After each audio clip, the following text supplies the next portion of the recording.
नमस्कार दोस्तों, कैसे हैं आप। आज हम श्रावण शुक्ल पक्ष की पुत्रदा एकादशी की कथा श्रवण करेंगे। पुत्रदा एकादशी श्रावण शुक्ल पक्ष। कथाओं का आनंद लेते हुए अर्जुन बोले, हे भगवान, ये रोचक और महापुण्यदायी कथाएं सुनकर मेरे आनंद की सीमा नहीं है और मेरी उत्सुकता बढ़ती ही जा रही है। हे मधुसूदन, अब कृपा करके आप मुझे श्रावण मास के शुक्ल पक्ष की एकादशी की कथा सुनाएं। इस एकादशी का क्या नाम है तथा इसके व्रत की विधि क्या है, इसमें किस देवता की पूजा की जाती है और इसका व्रत करने से क्या फल मिलता है।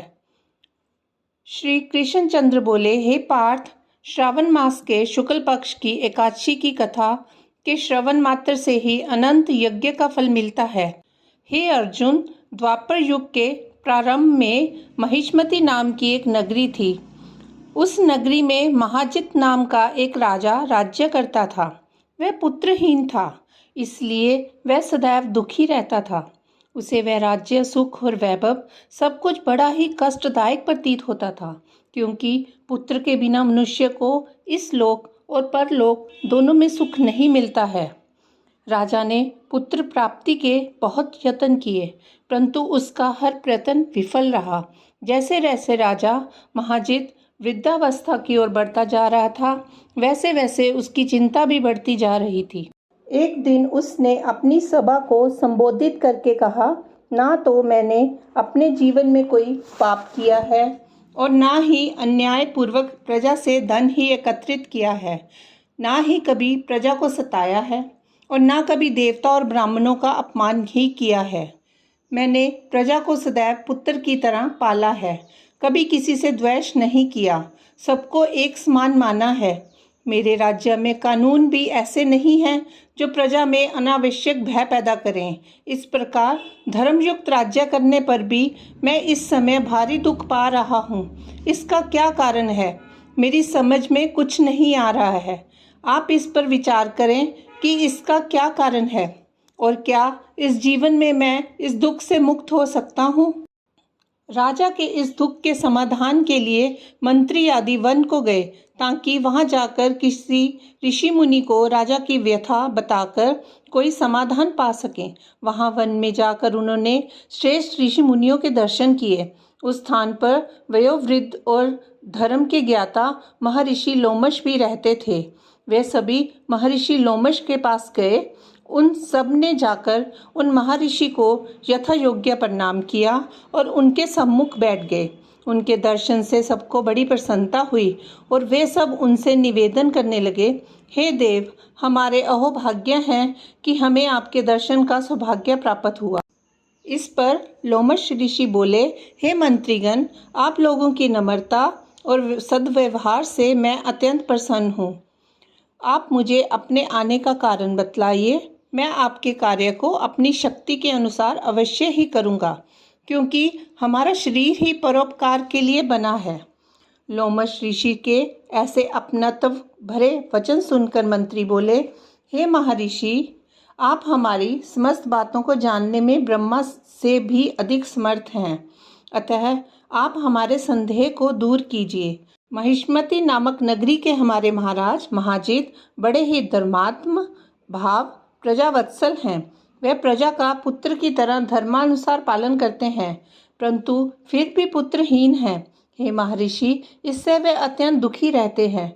हम लोग उनकी प्रजा हैं, हम भी उनके दुख से दुखी हो रहे हैं, क्योंकि प्रजा का ये कर्तव्य है कि राजा के सुख में सुख माने और दुख में दुख माने। हमको उनके पुत्रहीन होने का अभी तक कारण प्रतीत नहीं हुआ, इससे हम आपके पास आए हैं। अब आपके दर्शन करके हमको पूर्ण विश्वास है कि हमारा कष्ट अवश्य ही दूर हो जाएगा, क्योंकि महान पुरुषों के दर्शन मात्र से ही प्रत्येक कार्य की सिद्धि हो जाती है। अतः अब आप हमें बताने का कष्ट करें कि किस विधि से हमारे महाराज पुत्रवान हो सकते हैं। हे महर्षि, ये आपका हम पर व हमारे राज्य की प्रजा पर बड़ा ही उपकार होगा। ऐसी करुण प्रार्थना सुनकर लोमश ऋषि नेत्र बंद करके राजा के पूर्व जन्मों पर विचार करने लगे। वह कुछ पलों बाद विचार करके बोले, हे श्रेष्ठ पुरुषों, यह राजा पिछले जन्म में अत्यंत उद्दंड था तथा बुरे कर्म किया करता था। उस जन्म में ये एक गांव से दूसरे गांव में घूमा करता था। एक बार ज्येष्ठ मास के शुक्ल पक्ष की एकादशी के दिन की बात है। ये 2 दिन से भूखा था। दोपहर के समय एक जलाशय पर जल पीने गया। उस स्थान पर एक उसी समय ब्याही हुई गाय जल पी रही थी। राजा ने उसको प्यासी ही भगा दिया और स्वयं जल पीने लगा। हे भद्रजनों, इसलिए राजा को ये दुख भोगने पड़ रहे हैं। एकादशी के दिन भूखा रहने का फल ये हुआ कि इस जन्म में ये राजा है और प्यासी गाय को जलाशय से भगाने के कारण पुत्रहीन है।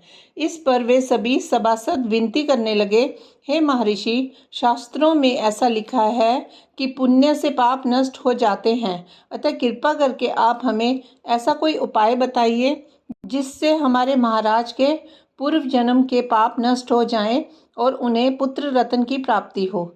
सभासदों के याचना भरे शब्दों को सुनकर लोमश ऋषि बोले, हे भद्रजनों, यदि तुम सब श्रावण मास की शुक्ल पक्ष की पुत्रदा एकादशी का व्रत और रात्रि को जागरण करो और उस व्रत का फल राजा को प्रदान कर दो तो तुम्हारे राजा के यहाँ पुत्र उत्पन्न होगा। राजा के समस्त दुख नष्ट हो जाएंगे।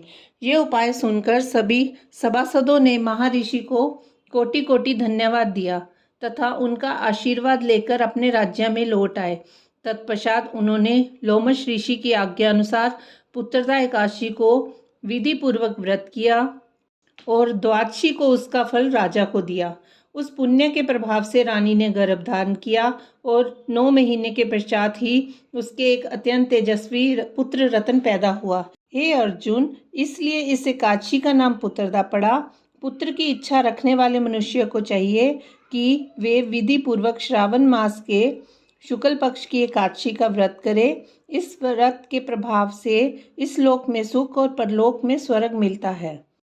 कथा सार: पाप करते समय मनुष्य नहीं सोचता कि वे क्या कर रहा है, किंतु शास्त्रों में विदित होता है कि व्यक्ति का छोटा सा पाप भी उसे महान कष्ट भोगने को विवश कर देता है।